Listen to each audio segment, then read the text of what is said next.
ini, kami selaku kelompok 1 pada mata kuliah pengembangan desain akan mempresentasikan mengenai sejarah mode. Pengertian mode. Bagi orang awam, mode erat kaitannya dengan pakaian. Namun, asal mulanya, mode dalam bahasa Inggris yaitu fashion, yang artinya bentuk dari sesuatu, gaya berbusana, perilaku, dan sebagainya. Nah, mode di sini diartikan sebagai tren atau sesuatu hal yang dilakukan atau digunakan suatu komunitas atau kalangan masyarakat dalam jangka waktu tertentu. Mode tidak selalu berkaitan dengan pakaian dan aksesoris. Namun mode dapat juga diartikan sebagai konsep, gaya berperilaku, musik, gaya hidup, jargon, dan sebagainya. Mode erat kaitannya dengan perubahan gaya, karena mode selalu berubah-ubah menurut zamannya. Tetapi, karena gaya berpakaian atau aksesoris selalu mengalami perubahan dalam jangka waktu yang relatif singkat, maka banyak orang yang sering menghubungkan kata mode dengan gaya berpakaian atau aksesoris. Menurut Van Hove, dalam Arifa 2003 mengatakan bahwa mode yaitu cara atau gaya pada suatu masa tertentu yang berganti-ganti dan diikuti oleh orang banyak dalam berbagai bidang terutama berpakaian. Sementara itu, Gini Stephen Frings dalam bukunya Fashion from Concept to Consumer mendefinisikan bahwa fashion atau mode adalah gaya yang sedang terpopuler pada saat tertentu. Berdasarkan dari beberapa definisi di atas, dapat disimpulkan bahwa mode adalah gaya berpenampilan yang dianggap indah pada suatu masa, digemari dan diikuti oleh banyak orang. Mode akan berubah seiring berkembangnya zaman. Apabila mode baru muncul, maka mode yang sebelumnya dianggap kuno dan lambat laun akan ditinggalkan. Beberapa faktor yang mempengaruhi perkembangan mode di masyarakat yaitu yang pertama, sistem masyarakat terbuka. Masyarakat yang menganut demokrasi mempercepat berkembangnya mode. Yang kedua, yaitu meningkatnya pendapatan masyarakat dan pendapat keluarga, khususnya menjadi salah satu faktor penting yang membuat mode bergerak cepat. Yang ketiga, yaitu meluasnya pendidikan turut mempercepat perkembangan mode. Meningkatnya pendidikan dapat membuka wawasan serta memotivasi untuk tampil lebih fashionable. Yang keempat, komunikasi antar bangsa menyebabkan pembauran kultur. Mode yang berkembang di barat dapat mengadaptasi model etnik sehingga tren mode dapat diterima oleh berbagai kalangan. Yang kelima, yaitu gaya hidup kaum muda dan emansipasi wanita mempercepat berkembangnya mode. Masyarakat yang memberi apresiasi tinggi terhadap gaya hidup kaum mudanya akan memperbesar kesempatan bagi perubahan mode.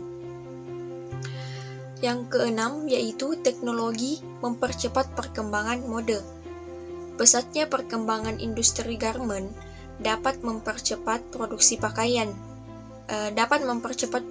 produksi pakaian jadi dalam jumlah banyak dan dapat meniru tren secara cepat.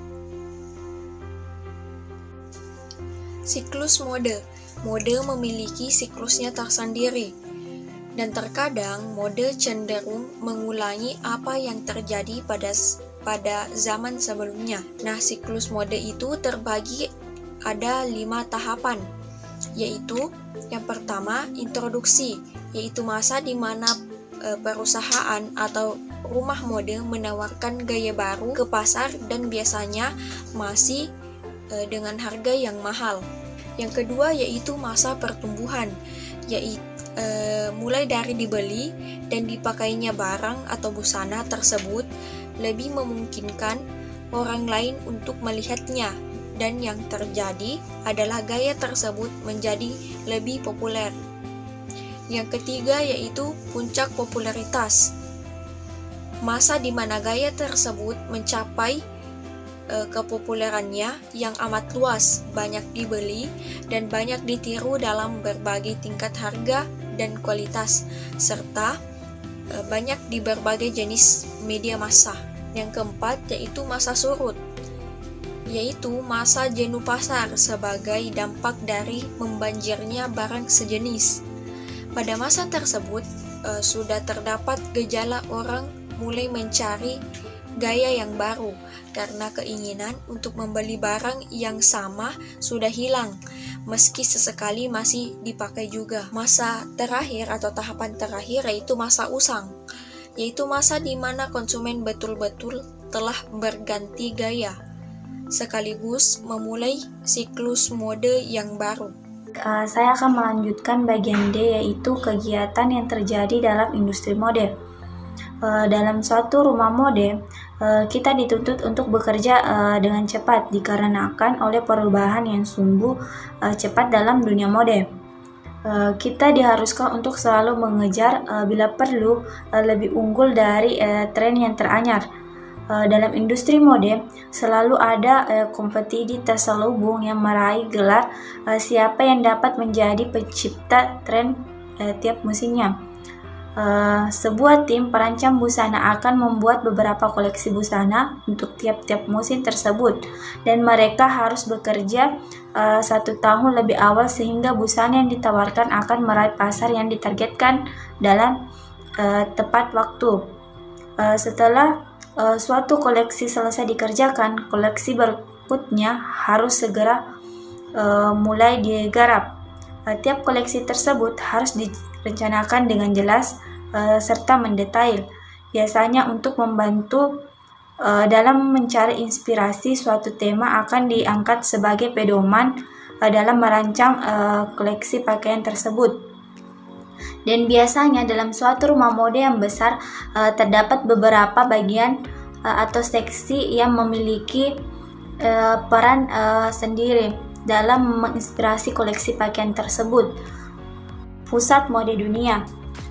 Pusat mode dunia adalah sebuah kota yang menjadi pusat utama industri mode. Kegiatannya termasuk desain mode, produksi, retail produk-produk mode, ajang mode, seperti pekan mode dan penghargaan mode, serta pameran dan aktivitas perdagangan yang terkait dengan mode yang menghasilkan pemasukan perekonomian yang signifikan bagi kota tersebut.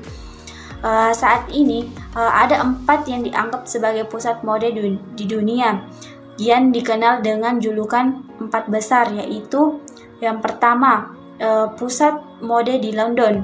London menempati urutan pertama sebagai kota mode dan sebagai trend center saat ini.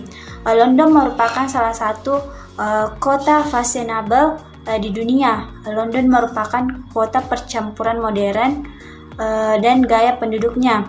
Yang kedua, pusat mode di Milan. Italia adalah pusat mode dengan kota Milan sebagai pusat mode di kotanya. Milan setaraf dengan Paris, selain terkenal dengan hal-hal yang berhubungan dengan belanja. Kemudian yang ketiga yaitu pusat mode di Paris. Paris merupakan pusat mode yang terkenal dengan peragaan busananya. Yang keempat yaitu pusat mode di Roma.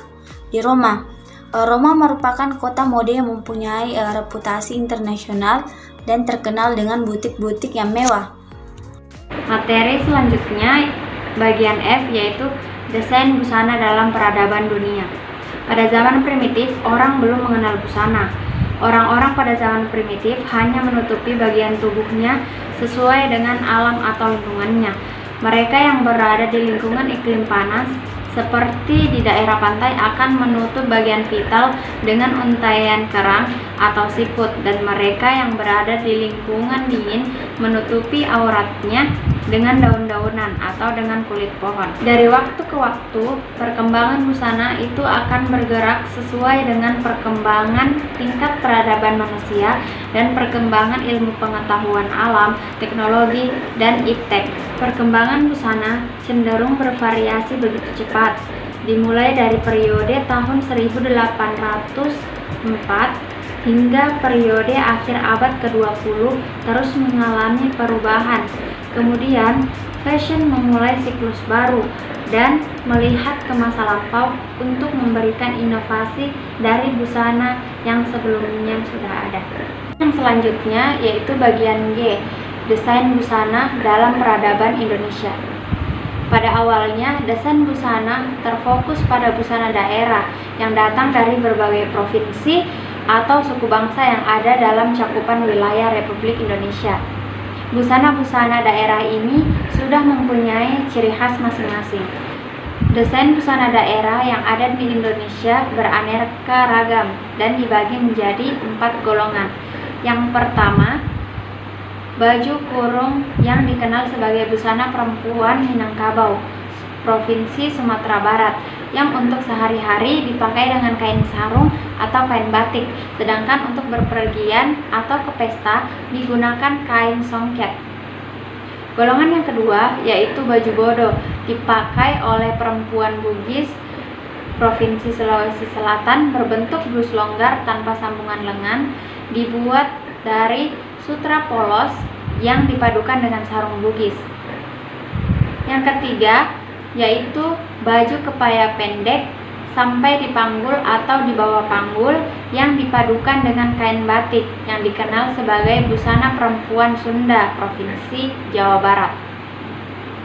Golongan yang keempat yaitu busana tanpa baju yang dijahit dari kain berbentuk tertentu seperti busana daerah kebesaran Keraton Yogyakarta, busana perempuan Sumba, dan busana perempuan Bali.